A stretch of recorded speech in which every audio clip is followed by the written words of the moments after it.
livelihood also. For proper functioning, we need water. So, the quality of water is also very important parameter that should be considered. Now, water quality is a physical, chemical or biological characteristic of water which determines its fitness for variety of uses. Okay. Variety of uses means it could be for household activity, it could be for drinking, it could be for planting, it could be in the fields. Everywhere the quality need to be determined. So these are the physical, chemical and biological characteristics. Another general perception for the water quality is that of a simple property that tells whether the water is polluted or not.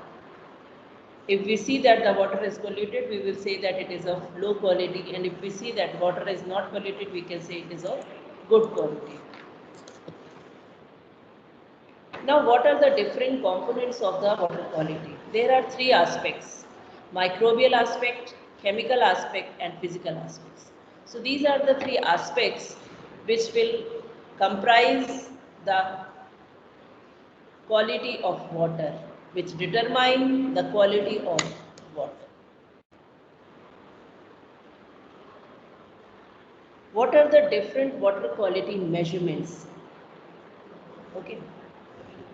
So when we see the quality measurement, we need to understand or we need to estimate some of the parameters. On the basis of that only we can say that yes, what is the quality of water.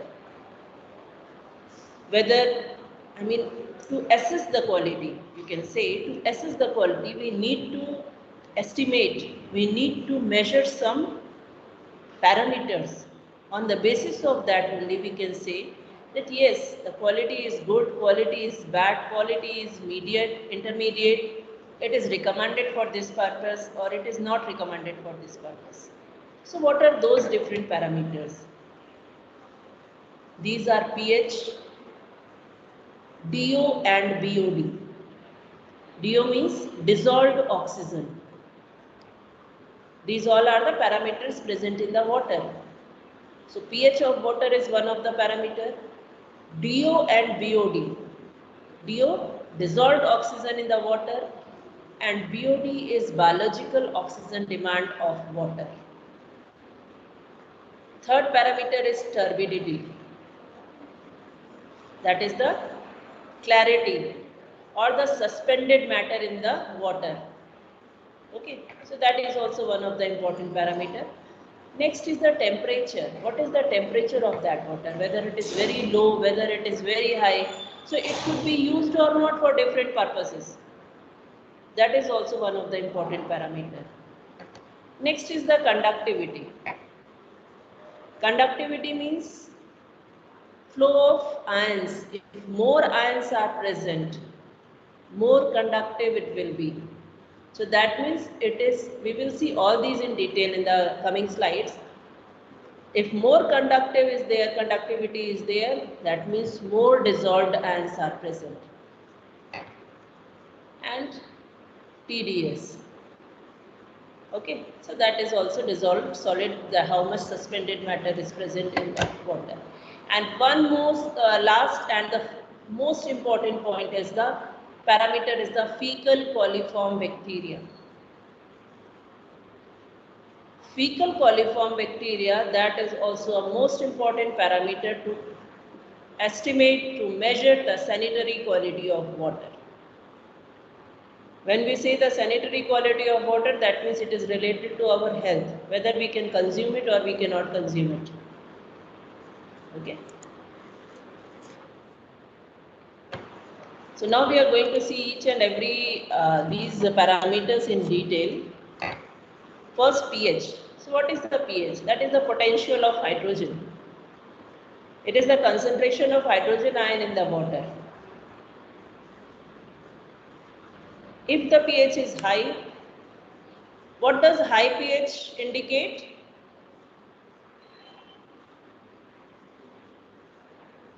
Basic? Yes. So means the nature is alkaline, basic. If the pH is less than 7, that means the pH, the water is of acidic nature. So the target water that is having no significant effect on the health, the pH should be 6 to 9, in between 6 to 9. So this is also one of the important parameter to measure the water quality. Second is dissolved oxygen, DO. It is the amount of oxygen dissolved in water, and we measure it in milligram per liter. Common standard for water, DO is 8 milligram per liter. This is the standard value of DO in water. BOD. BOD is biological oxygen demand. So this is the measure of how much oxygen is used by microorganism in aerobic oxidation or breakdown of organic matter. Means, secondly, as the amount of organic matter in the water, more the oxygen used for aerobic oxidation. Like dissolved oxygen we have seen, pH we have seen. Next is the BOD. If more organic matter is there in water, so the microbes that are present in the water, they will need more oxygen to for their breakdown. So if they require more oxygen, that means their BOD level will be high. So if the high BOD level is there, high BOD is there, that means high biological oxygen demand show the higher amount of organic matter in the water. So this way we also measure this BOD as a parameter to check the water quality. Now if we see a chart which is indicating the level, the quality of the water, what is the quality on the basis of DO and BOD. For DO, firstly we will see for satisfactory level it should be more than 5, marginal is 5, unsatisfactory less than 5, minimum requirement is 5. And for BOD also this is the same. I mean these are the parameters. So after pH, after DO and after BOD, the next parameter which needs to consider or which is important for assessing the quality of water is the conductivity. So what is the conductivity? We all know conductivity, conduction, flow of ions. So ability of water to conduct an electric current. This is called as conductivity. This property is conductivity of water. So when we are saying that the flow of ions are there, that means it is an indirect measure of ion concentration.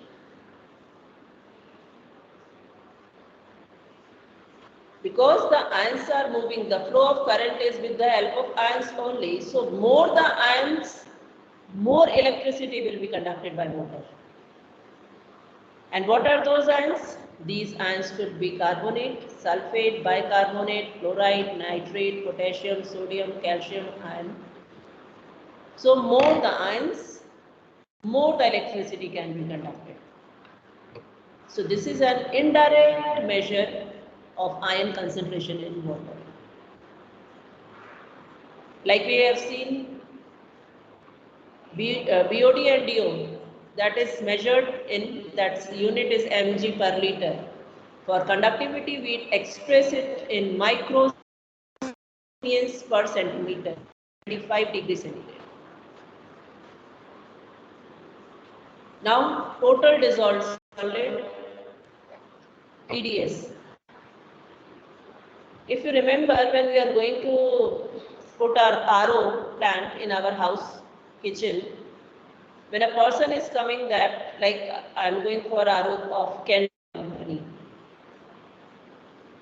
Am I audible to you all? Yes, ma'am. So what will happen? That person, when he is coming to your house, what he will do first? He will just take in one tube the water of your kitchen tap, and he will measure the TDS. Why he is measuring the TDS? He is measuring the TDS to check the quality of water. And what quality of water, what can be checked by measuring TDS? TDS is total dissolved solid. That means it is a measure of amount of particulate solid that are in the solution, in the water. So these are the how much salt deposit is there in your that water sample. So that is why TDS is also very important parameter for the water quality measurement. Next is the turbidity. You can very well differentiate between turbid and the clear solution. So we are measuring the turbidity because turbidity is a measure of clarity of water. To check the clarity of water means amount of solid suspended in water in form of mineral or organic matter. So this can be done by the light refraction that experiment, and it will just show how much solids are suspended in water in form of minerals. If more are there, water will be turbid. If less are there, water will not be turbid. And again, how we are measuring it? Their unit is nephelometric turbidity limits, that is NTU. And standard value of turbidity is 5 NTU.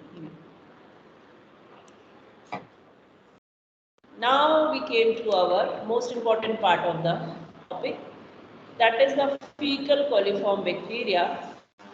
These fecal coliform bacteria we are measuring, we are taking it as an important parameter to assess the quality of sanitary quality of water. Fecal coliform bacteria, gram-negative coliform bacteria. These are the microscopic organisms that live in the intestine of all warm-blooded animals. So their natural habitat is the intestine of human, of cat, all the warm-blooded animals.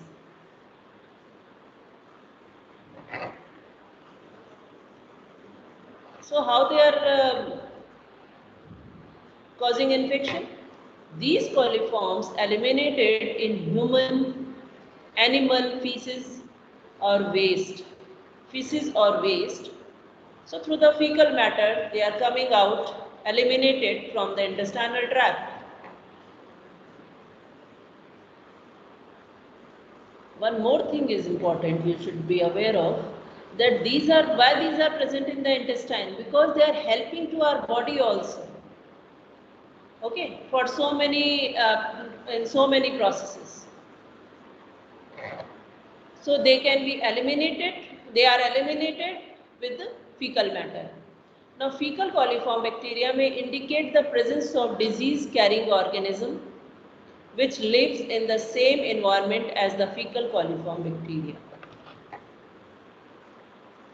So if we check the water, if we test the water, we will see what is the test in the next slides. So when we test the water sample, and if the fecal coliform bacteria are present, so that will indicate the presence of pathogenic organism also. So the measurement is expressed as the number of organisms per 100 ml sample of water. So how we will measure them? We will count their colonies and then we will write the number of colonies per 100 ml.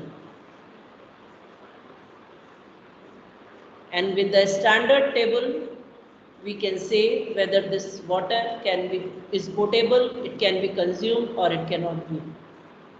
So the standard fecal coliform bacteria, the number is 100 organisms per 100 ml. This is the standard. So for that there is one table also that we will see in the next slides. Sanitary quality of water. I hope till here everything is clear. If any confusion, please ask. It's clear, ma'am. So till now we have just seen what is the quality of water. What do we understand with the quality of water? So what are the different parameters? If anyone asks you that how we can measure the quality of water, so we should be aware of the fact that there are different parameters that will determine the quality. And these parameters could be pH, dissolved oxygen, biological oxygen demand, conductivity, TDS, turbidity, and fecal coliform organism.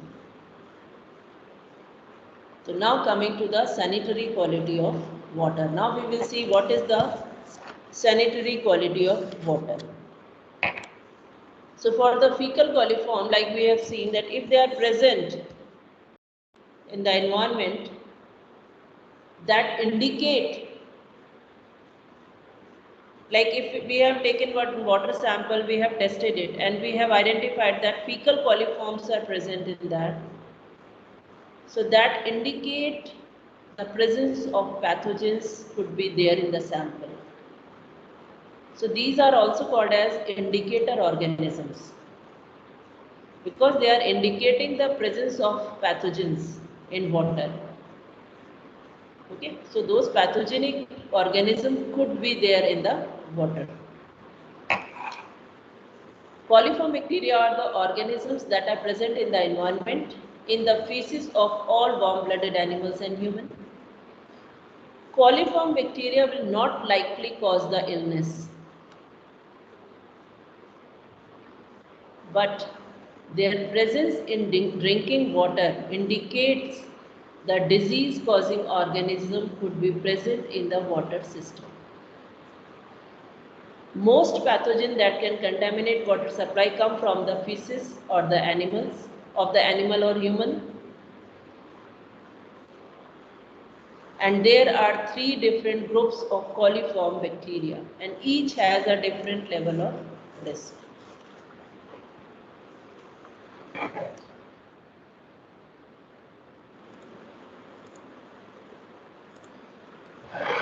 So I hope till here the points are clear. Now we will see. So till now we have seen that the coliform bacteria, they are the indicators. Okay, so they are the good indicators of potential contamination of a water source. That means if the water source is contaminated or not, this can be shown by the presence of fecal coliform bacteria. Okay. And this, from where this contamination has come? This has come from the fecal matter of animal or human.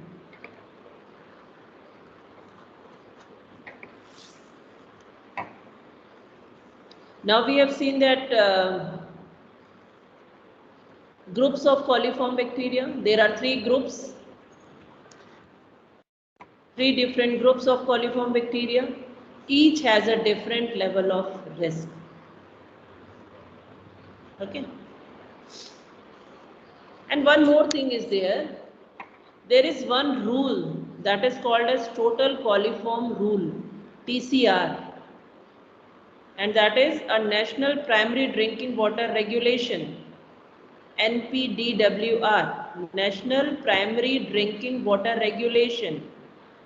And that was published in 1989.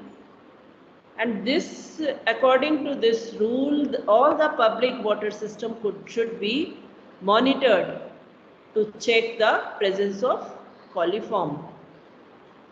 So this is called as Total Coliform Rule, TCR. Okay, to check the coliforms in the drinking water. So now this was just for your information. Now coming to the groups of coliform. total coliform, fecal coliform, E. coli. These are the three groups of the coliform. Here you can see all these are the indicators of water, drinking water quality. Total coliform group is a large collection of different kind of bacteria. This is the total coliform. And these are the coliforms which are present in the environment. Okay, so the total coliform is a large collection of different kind of bacteria. Fecal coliform are the types of total coliform that exist in feces. So fecal coliform are the total coliform existing in fecal matter. And E. coli is a subgroup of fecal coliform. Okay, so total coliform are present in the environmental contamination. Fecal coliform and E. coli are present in the fecal contamination, and E. coli are a part of fecal contamination. So these are the different groups of the coliform. So total coliform we need to know, fecal coliform present in the fecal matter, E. coli is also a part of fecal coliform, and total coliform is a part of environmental contamination. In detail now we will see. So the total coliform bacteria are commonly found in environment like soil, vegetation, and are generally harmless. If only total coliform bacteria are detected in drinking water, the source is probably environmental. Fecal contamination is not there. Like you can say that if from the sources like from the soil, from the vegetation, if it is transferring to the water source, so the water will show only the presence of total coliforms. That is not a fecal contamination. Okay. So they are harmless also. They are not pathogenic. But if the contamination entered this system also, they can contaminate the total coliform also. That fecal coliform will enter to that, contaminate to that system also. So that also need to be resolved. So what we have seen here, total coliforms, they are harmless, they are present in the environment, and they are fecal coliforms are not present here. Okay. Coming to the second category, it is the fecal coliform. These are a subgroup of total coliform. They are present in the intestine and the feces of the people and animal. And if they are present in drinking water, they will indicate the fecal contamination. And if they are present in the drinking water, are the chances of pathogenic organism present in that water sample. So if you compare, like if the total coliforms are present only, then there are no chances of pathogenic organism to there. But if the fecal coliforms are present in that water sample, the pathogenic organisms could be present in that water sample. So in our experiment, we will check for this. Then E. coli is a subgroup of fecal coliform. They are found in the great quantities in the intestine. Some strains can cause illness. The presence of E. coli in a drinking water sample almost always indicate the recent fecal contamination, meaning there is a greater risk that pathogens are present. So, what happens here, like when we are talking about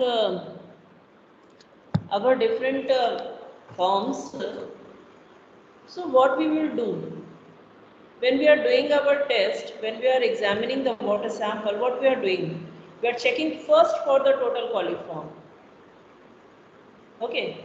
So these coliforms, these gram-negative bacteria, these are present in the environment like the soil, like from the vegetation, this could transmit to the water. But these are harmless. So When we go for the test, there are two levels. First is the presumptive examination, second is the confirmatory. So in the first step, we will just check for the total coliform present. If the total coliforms are present, that means they are harmless, and then we will go for the confirmatory test whether the fecal coliforms are also present. Then we will go to check for the E. coli or other coliforms present in the water sample. So this way we can check with the help of coliforms. If the fecal coliform is present in the sample, that means the water is contaminated, pathogens are present in the water, and this water is not suitable for consumption. That is why we are just emphasizing on over coliforms only, because we know that coliforms are indicator organisms. Why we are saying again and again indicator organism? Because they are showing, their presence show whether the contamination of the water is there or not, whether the pathogens are present in the water or not, whether this water supply can be is okay or it needs certain need to rectify whatever if any pathogen is there, so that need to be checked. So for all these things we have to go for the coliform test. So this was all about the significance of coliforms for checking the sanitary quality of water.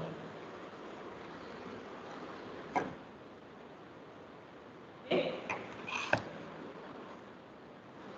Is that okay?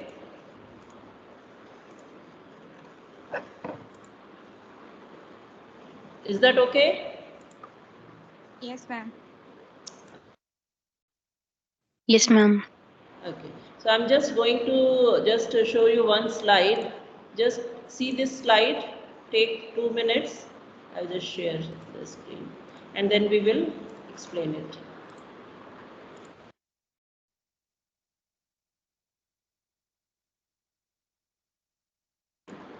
Can you see the slide?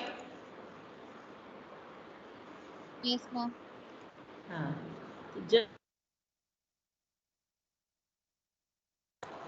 Just see the slide, take 2-3 minutes, then we will start the procedure.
Yes.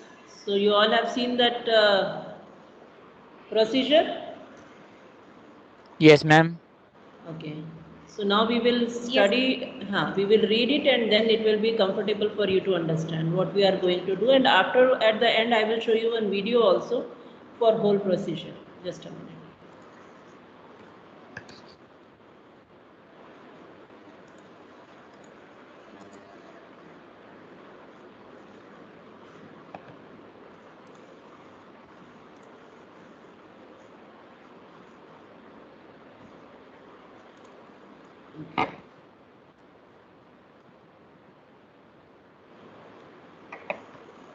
Yes. So till now we have seen what are the different, what is the significance of coliforms to check the sanitary quality of water. That is very important because these are the indicator organisms. Their present in the water sample shows the presence or absence of pathogen.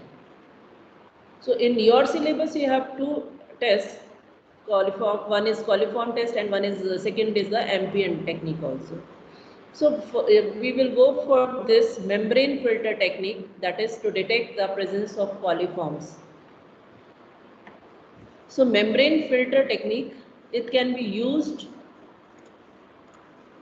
to test relatively larger number of sample and yield the results more rapidly than the multiple fermentation tube technique.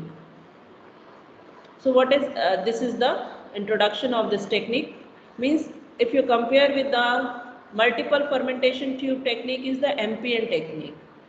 So with, if it is compared with this MPN technique, so from this technique the results can be obtained more rapidly.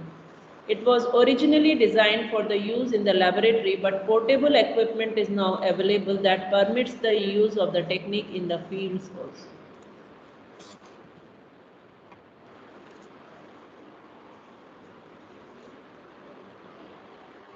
What we are doing here, firstly you just see, this is the Petri dish. On the Petri dish, we have added one absorbent pad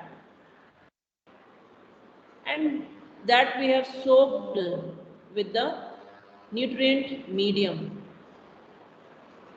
Okay, so we will prepare our Petri plate with the nutrient medium here. Now, this is the forceps. Here we have sterilized the forceps with the flame. Then we have taken the filter, membrane filter. So we have taken one filter from its packet. Just take out one filter. This is the filtration apparatus. What we are doing here? This filter we will put here in the filtration apparatus. So this is the complete filtration apparatus on which we have put the filter paper, membrane filter. So membrane filter is kept here. Now what we will do? We will put our sample here. What is the sample? Our water. This is the sample. Here they are adding it. In the filtration apparatus, with the help of vacuum and suction pump, we will filter this water. So just consider the sieve. When we are जब घर पे चाय बनाते हैं, then what we do? With the help of sieve, we just filter the chai or tea. So what happen then? So the granules will be there on the sieve, and we get the filtrate. So just consider the granules as a bacteria or the microbes present in that water sample. Okay. So on this membrane filter which we have put here, on this membrane filter, after the suction, after the filtration, the microbes will trapped here because the holes which are present in the membrane filter are very tiny. After this process is done, what we will do? We will remove this filter from here. Okay, we will remove it, and just, if you remember, we have prepared our plate also, nutrient media plate. So we will transfer this membrane filter with organisms. Okay, transfer it to the petri dish. This petri dish containing the nutrient media.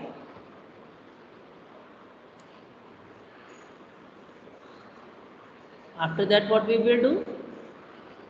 We will incubate it, and then we will get the colonies.